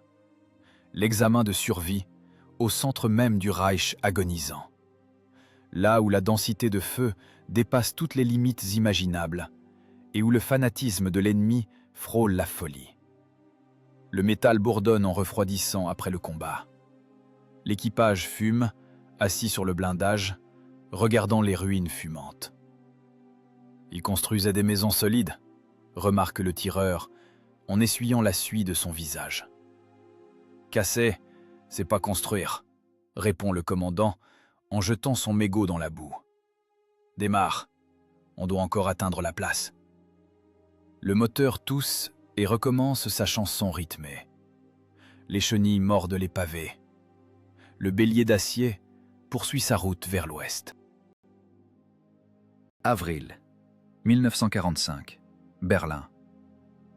Il n'y a plus de soleil ici. Le ciel est recouvert d'un voile gras et noir provenant des dépôts de pétrole en feu, de l'asphalte et de milliers de bâtiments. À midi, c'est le crépuscule dans les rues. L'air est épais comme de la gelée. Il égratigne les poumons avec un mélange de poussière de briques, de brûlés et de l'odeur douceâtre de la décomposition. Ce n'est pas juste une ville, c'est un organisme agonisant qui a décidé d'entraîner avec lui dans la tombe le plus de vivants possible. Dans une rue encombrée de débris de la grandeur impériale, un IS-2 rampe. Le numéro de bord est effacé par la boue et la suie, mais l'équipage connaît sa machine au toucher. Le commandant, lieutenant-chef de la garde Vassili Oudalov, regarde dans l'épiscope. Ses yeux sont enflammés par l'insomnie. Ils n'ont pas dormi depuis 3 jours. Dans les oreilles règne un bourdonnement constant, un cocktail du fracas du diesel, de la canonnade d'artillerie et de son propre pouls. Berlin est transformé en un millefeuille défensif. Des barricades bloquent chaque carrefour. Ce ne sont pas des tas d'ordures, mais des ouvrages d'ingénierie, des wagons de tramway enterrés, coulés dans le béton, des poutres d'acier, des sacs de sable sur 5 rangées. Barrage devant, la voix du mécanicien conducteur dont le casque sonne sourdement, comme venu d'un souterrain. Mouvement dans la maison à droite. L'IS-2 s'arrête. Le moteur passe au ralenti, ronronnant bas. Le char respire la chaleur. Le système de refroidissement fonctionne à la limite. Les radiateurs sont bouchés par la poussière. À l'intérieur du compartiment de combat, la température frôle les 40 degrés. Le chargeur est assis par terre, adossé au récupérateur de douille. Sa vareuse est noire de sueur et d'huile. Ses mains tremblent d'un léger frisson. Il vient de jeter une douille vide par la trappe. C'était la 20e aujourd'hui. 500 kilos de ferraille, portés à bout de bras dans l'étroitesse et les gaz. Explosif, sur la barricade, commande Oudalov. Démonte ce fatras. La tourelle tourne avec le hurlement laborieux de la commande électrique. Le canon, avec le frein de bouche, regarde l'amas de béton et d'acier. Distance, 100 mètres. Impossible de manquer. Tire. Dans le canyon étroit de la rue, cela ressemble à la fin du monde. L'onde de choc abat le plâtre des façades à des centaines de mètres à la ronde. L'obus de 25 kilos s'écrase dans la base de la barricade. L'explosion réduit le wagon de tramway en copeaux. Les blocs de béton volent comme des cubes. Le passage est ouvert. « En avant !» crie le commandant. « Infanterie, suivez ! Mécanicien, écrase !» 46 tonnes de blindage s'arrachent sur place. Les chenilles broient avec un craquement la brique, le verre et les restes de la barricade. Le char fonce. Il n'est pas un invité ici. Il est le propriétaire venu expulser les locataires. Mais Berlin riposte. D'une fenêtre de sous-sol, presque au ras du sol, jaillit un jet de feu. Panzerfaust. La grenade vole en arc, visant le flanc. L'impact frappe l'écran grillagé, soudé de façon artisanale aux abords de la ville. Le jet de charge creuse se déclenche trop tôt, se dissipant dans l'air sans atteindre le blindage principal. Le char a été secoué, mais il est vivant. « À gauche, sous-sol !» hurle Oudalov. « Mitrailleuse, écrase-le !» Le tireur enfonce la détente de la mitrailleuse coaxiale. La DT crache une longue rafale, émiettant la brique autour de l'embrasure. Une grenade suit, lancée par un fantassin marchant derrière le blindage. Claquement. Silence. La progression vers le centre-ville se fait mètre par mètre. Chaque maison est une forteresse. Chaque étage est un point de feu. Ce n'est plus une guerre de manœuvre, ni une tactique d'encerclement. C'est un travail grossier et lourd de broyage de la pierre et des hommes. Vassili Oudalov sait. Quelque part tout près, c'est le Tiergarten. Un parc transformé en zone fortifiée. Là sont enterrés les derniers tigres et panthères. Ils se tiennent comme des blocos, sans carburant, mais avec le plein de munitions. Le char rampe sur un carrefour. À travers la fumée apparaissent les contours du pont Moltke. Et aussitôt, un éclair à droite. Un boulet frappe la pièce frontale de la coque. Le tintement est tel qu'on croirait que la tête se fend en deux. Mais le blindage tient. Ricochet. L'IS-2, créé pour encaisser le coup des 8-8 allemands, justifie chaque tonne de son poids. « Char ! À droite, dans le square !» La voix du tireur monte dans les aigus. Oudalov le voit.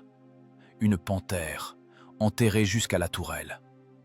On ne voit que le profil prédateur et le canon. « Perforant !» hurle le commandant. Le chargeur, surmontant la lourdeur de plomb dans ses muscles, arrache l'obus du râtelier. BR 471. Lourd, froid. Il le pousse dans le canon, la douille suit. La culasse claque, enfermant la mort à l'intérieur. « Parez !» Pas de temps pour viser. On tire au jugé, à l'intuition, par l'expérience des milliers de kilomètres parcourus. Le tir de l'IS-2 et le tir de la panthère retentissent presque simultanément.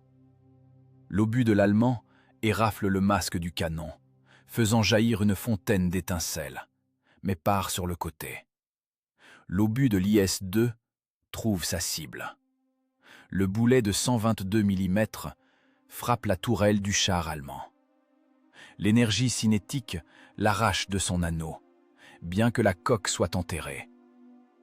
L'explosion des munitions à l'intérieur de la panthère projette une colonne de flammes haute comme une maison de 5 étages. « Touché !» expire Oudalov. « Il brûle, l'enfoiré !» Ils avancent encore. Passant devant la technique en feu, devant les cadavres, devant les tramways détruits. La fatigue s'abat comme une dalle de granit.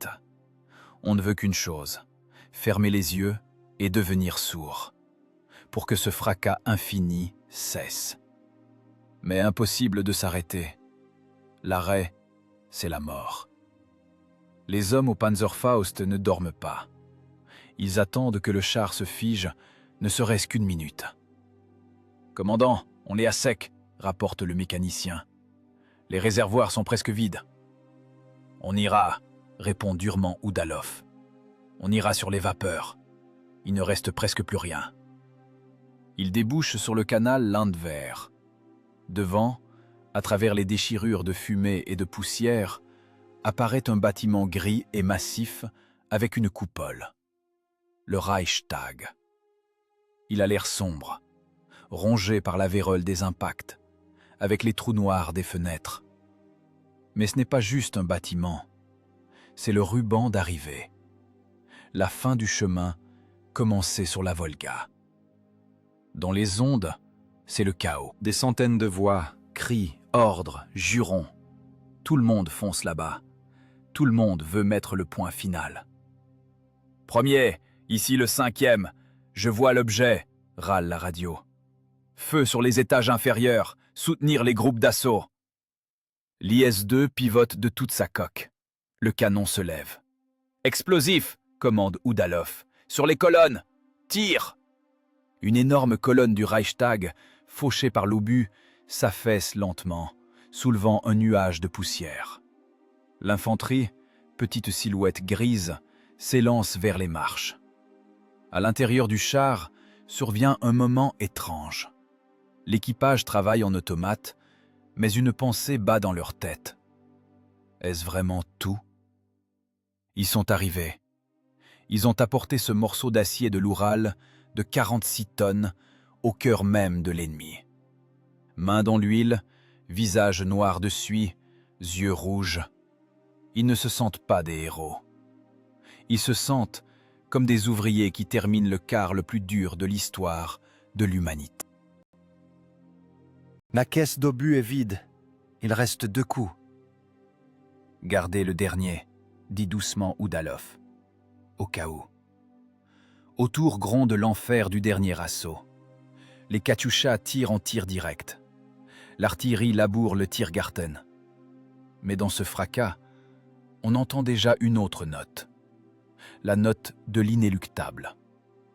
La garnison allemande est condamnée. La peur qu'ils ont semée pendant des années leur est revenue au centuple, multipliée par le calibre 122 mm. Oudalov ouvre l'écoutille. L'air s'engouffre dans la tourelle, chaud, puant, mais frais comparé à ce qu'il y a à l'intérieur. Il regarde les murs gris du Reichstag. Il est à 300 mètres. 300 mètres de mort et d'immortalité. « Bon les gars, dit-il dans l'interphone. Et sa voix, pour la première fois de la journée, ne sonne pas comme un ordre, mais comme une simple parole humaine. On est arrivé. Terminus. On descend. Mais ils ne descendent pas. Ils rechargent les mitrailleuses. La guerre n'est pas encore finie. Elle est juste acculée dans un coin et n'en est que plus dangereuse. La bête dans sa tanière mordra jusqu'à la dernière cartouche. Et la tâche de l'équipage est d'arracher ses dents. Avec la mâchoire. Le mécanicien enclenche la vitesse. Le char tressaille et rampe vers les marches qui entreront bientôt dans les manuels d'histoire. L'IS-2, couvert de cicatrices, de suie, avec ses écrans percés, a l'air maintenant plus majestueux que n'importe quel monument. Ce n'est pas une machine de parade. C'est un ouvrier de la guerre venu chercher son salaire. Et ce salaire, c'est la victoire. Le silence qui tomba le 2 mai 1945 était plus effrayant que le fracas. C'était un silence ouaté, dense, dans lequel le bourdonnement dans les oreilles semblait un tocsin assourdissant. Le diesel est coupé. Les ventilateurs se sont arrêtés. On entend seulement le métal refroidir. Un craquement calme et rythmé, des plaques de blindage se contractant après la chaleur infernale du combat. À l'intérieur de la tourelle de l'IS-2, ça ne sent pas la victoire. Ça sent la sueur rance, le chlore des paquets de dégazage, l'isolant brûlé et la poudre incrustée dans la peinture. Le chargeur est assis au fond du compartiment de combat, le dos contre la culasse du canon. Il a 20 ans, mais il en paraît 40. Visage gris, couvert d'une croûte de suie, cernes noires sous les yeux. Il essaie de redresser son dos et une grimace de douleur déforme son visage. Sa colonne vertébrale est en ressort compressé. Au cours des 2 dernières semaines de l'assaut de Berlin, il a remué des tonnes de métal à la main. Chaque tir est un cycle d'haltérophilie dans un espace clos. Il faut arracher l'obus de 25 kg du râtelier, le tourner dans l'étroitesse sans toucher le commandant et l'envoyer dans le canon. Puis saisir la douille de 15 kg. Et ainsi 28 fois pour un seul chargement complet.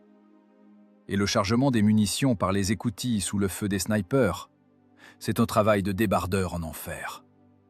Chez beaucoup de chargeurs, à la fin de la guerre, on diagnostiquait des déplacements chroniques de vertèbres, des hernies inguinales et des microdéchirures musculaires. Ils sortaient du char vainqueurs, mais invalides. « Le dos ?» demande le commandant d'une voix rauque, regardant son camarade recroquevillé. « Je ne le sens plus », répond le chargeur, en crachant une salive visqueuse et noire, comme du bois. « Ça passera. Moi j'ai encore un sifflement dans les oreilles, comme une bouilloire qui bout. » Le commandant a payé son prix lui aussi. Le canon de 122 mm D25T est une arme d'une puissance colossale. Mais on ne trompe pas la physique. Le frein de bouche amortit une partie du recul, mais l'onde de choc et la différence de pression lors du tir à l'intérieur du char restent perceptibles. Après une série de tirs, le sang coulait souvent des oreilles et du nez. Les barotraumatismes étaient la maladie professionnelle des équipages de IS. Ils devenaient sourds. Ils subissaient des micro-commotions sans quitter la machine. Chaque char allemand détruit coûtait à l'équipage une parcelle de santé. Ils sortent du char lentement, comme des vieillards. Les jambes sont engourdies et tremblent. L'air de Berlin, imprégné de la fumée des incendies, leur semble de l'oxygène pur. Autour, près des murs du Reichstag et sur les quais de la Spree, se trouvent d'autres machines. Certaines ne bougeront plus jamais. Les statistiques sont une chose têtue et cruelle. Pendant la période d'exploitation et de combat, les pertes irrécupérables de chars IS-2 se sont élevées à environ 1350 unités. C'est un chiffre sec dans les rapports, mais derrière chaque unité, il y a 4 hommes. 4 destins. Le blindage de l'IS-2 était puissant, mais pas absolu. Les Panzerfaust allemands dans les combats urbains brûlaient les flancs, transformant le compartiment de combat en fournaise. Si les munitions explosaient, il n'y avait aucune chance.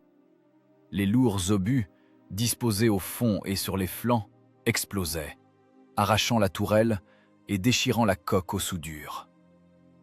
L'équipage de Vassili Oudalov s'approche de la machine voisine.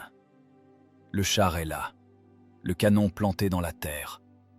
Sur le blindage, de la suie noire autour d'un petit trou net dans le flanc.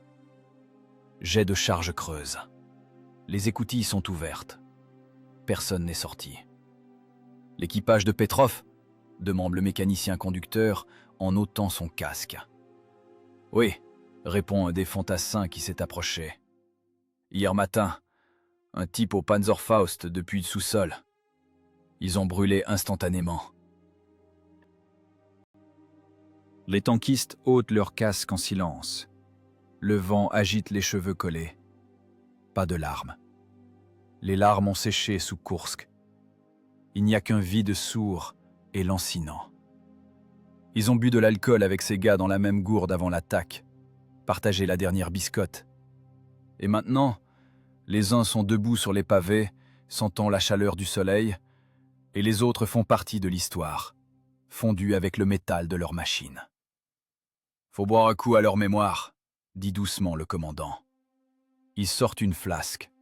L'alcool est chaud, désagréable, mais il est nécessaire pour rincer le goût de brûlé dans la bouche et desserrer un peu l'étau du stress qui comprime le cœur. Le prix de la victoire n'a pas été payé seulement au front. À l'arrière, dans les bureaux d'études et les usines, les gens ont payé le même prix. L'ingénieur en chef Joseph Kotin et son équipe travaillaient à un rythme que la médecine qualifierait d'incompatible avec la vie. Manque de sommeil chronique, stress constant de la responsabilité, repas par à-coups. Beaucoup d'ingénieurs principaux, en 1945, avaient derrière eux des infarctus et des AVC. Nikolai Doukov, le concepteur dont les mains ont créé cette machine, dormait 3 à 4 heures par jour pendant toute la guerre. Son organisme n'était pas moins épuisé que celui d'un soldat dans la tranchée. Il mourait tôt, brûlant au travail comme des fusibles dans un circuit à haute tension. Leur cœur s'arrêtait, n'ayant pas supporté les surcharges de la course aux armements. Mais ils ont créé le bouclier qui a sauvé la nation. Et le métal, il a tenu. Le mécanicien caresse le galet du char. Sur l'acier, on voit de profondes rayures, des bosses d'éclats, des traces de ricochets. La machine a l'air battue. Les écrans sont arrachés, les ailes tordues, le phare cassé. Mais elle est vivante. Elle respire la chaleur du moteur qui refroidit. Elle a rempli sa fonction, amené ces 4-là vivants jusqu'au point de destination, en broyant sur son passage tout ce qui essayait de les tuer. L'équipage s'assoit directement sur le trottoir, parmi la brique cassée et les douilles. Ils regardent leur char, non comme de la technique, mais comme un être vivant qui a pris sur lui la douleur qui leur était destinée. « Tu sais, » dit le tireur, en regardant le frein de bouche noirci, « sans ce calibre, on serait couché quelque part près de la Vistule. » « Dis merci à ceux qui l'ont inventé, » opine le commandant. « Et à ces bonnes femmes qui ont tourné les obus. » Dans cette phrase réside toute l'essence. L'IS-2 est devenu le sommet d'une pyramide dont la base était faite de millions de mains calleuses, de dos brisés et de cœurs arrêtés. Ce fut un exploit collectif, coulé dans la forme de 46 tonnes d'acier allié. Le soir, quand la fumée commence enfin à se dissiper sur Berlin, les équipages écrivent des lettres à la maison. Les mains tremblent, les lettres sortent tordues. Vivant, en bonne santé, la guerre est finie. 3 phrases courtes, mais derrière elles se cache un abîme d'horreur vécue et de dépassement. Ils ne savent pas encore que leur char deviendra une légende, que leurs noms seront gravés sur des dalles de granit. Pour l'instant, Ils veulent juste dormir.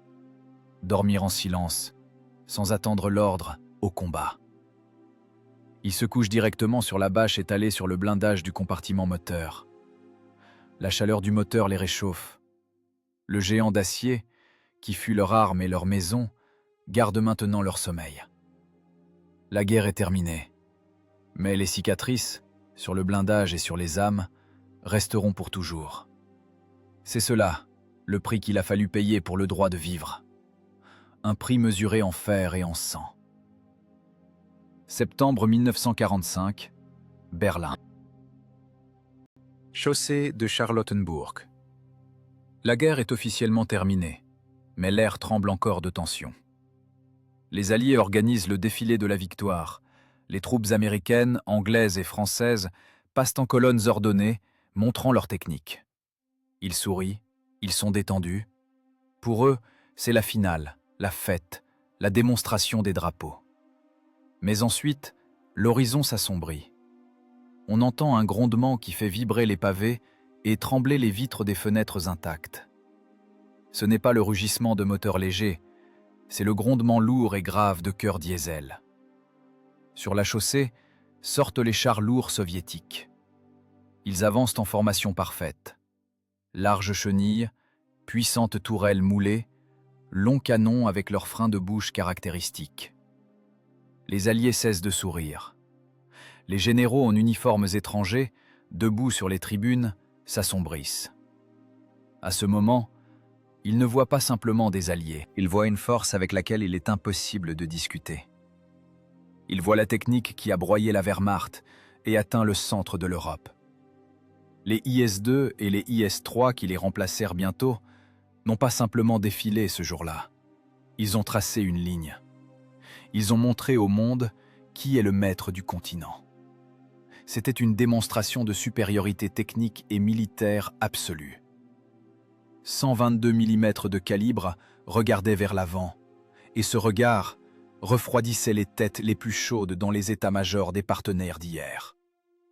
Une nouvelle époque commençait, l'époque de la guerre froide, mais les fondations de la sécurité soviétique étaient coulées précisément dans ce métal lourd.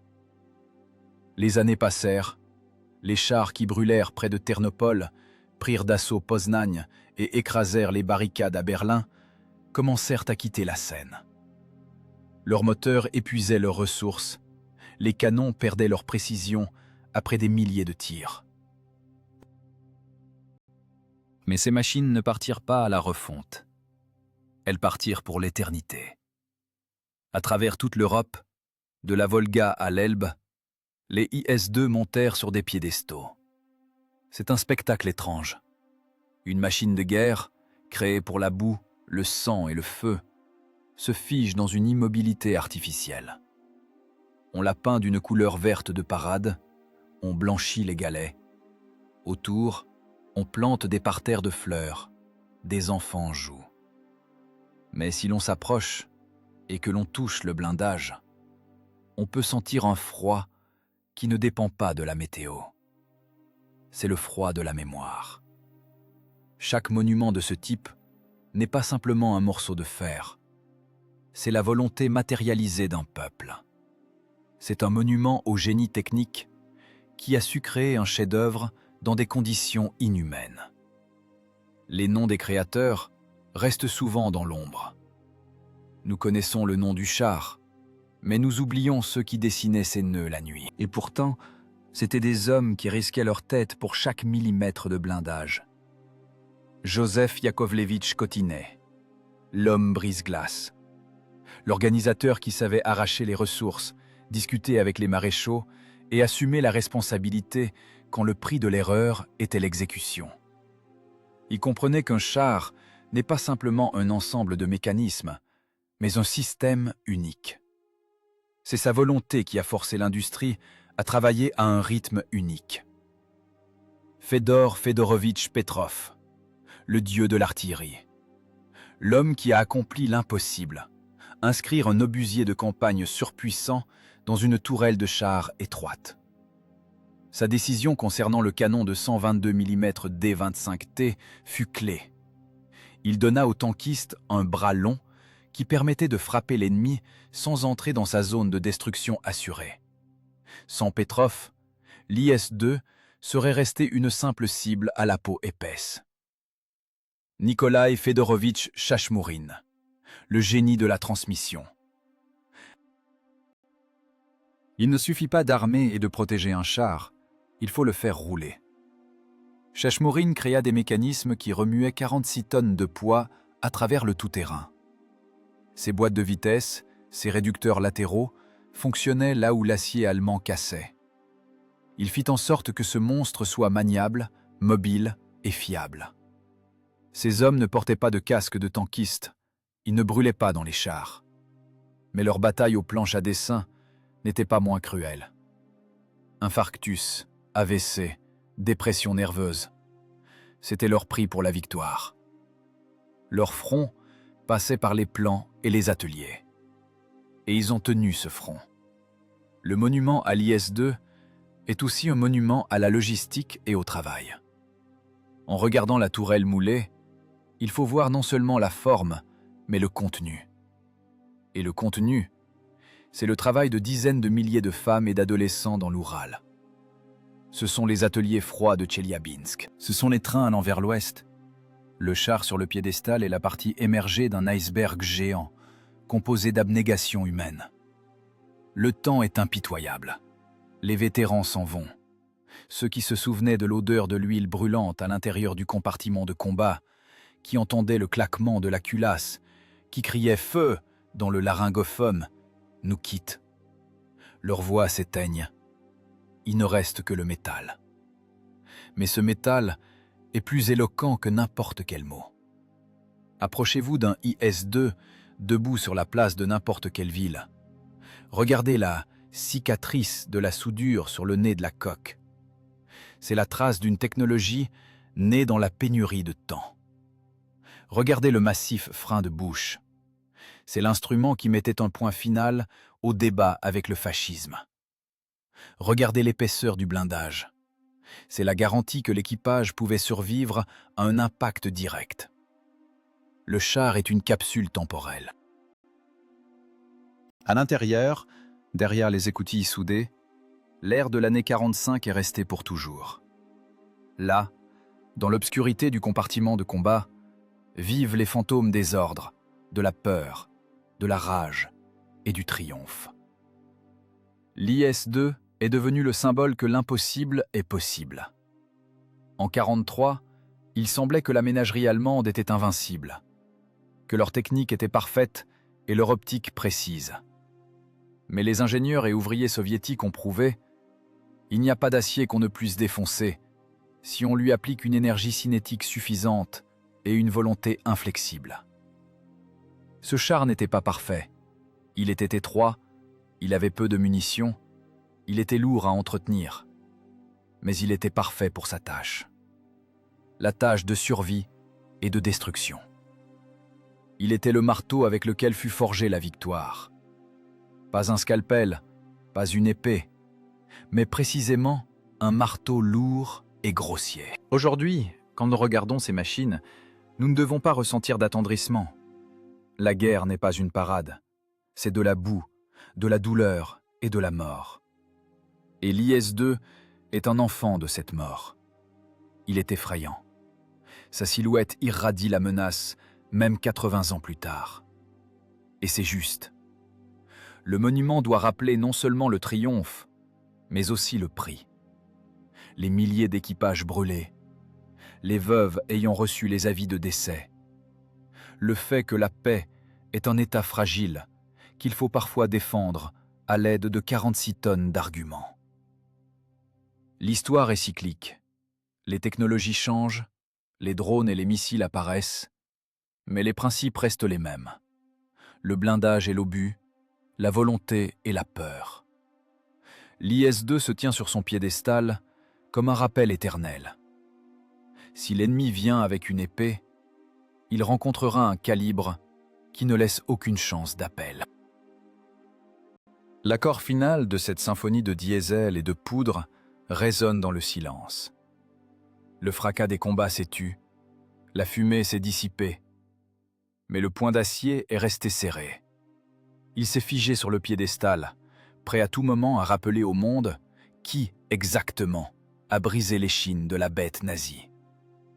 Ce n'était pas simplement un char, c'était une condamnation, coulée dans le métal et exécutée par une génération de vainqueurs. Et tant que ce métal restera sous la pluie et la neige, la mémoire de cet exploit vivra, dur comme l'acier de blindage et éternel comme la gloire des armes russes.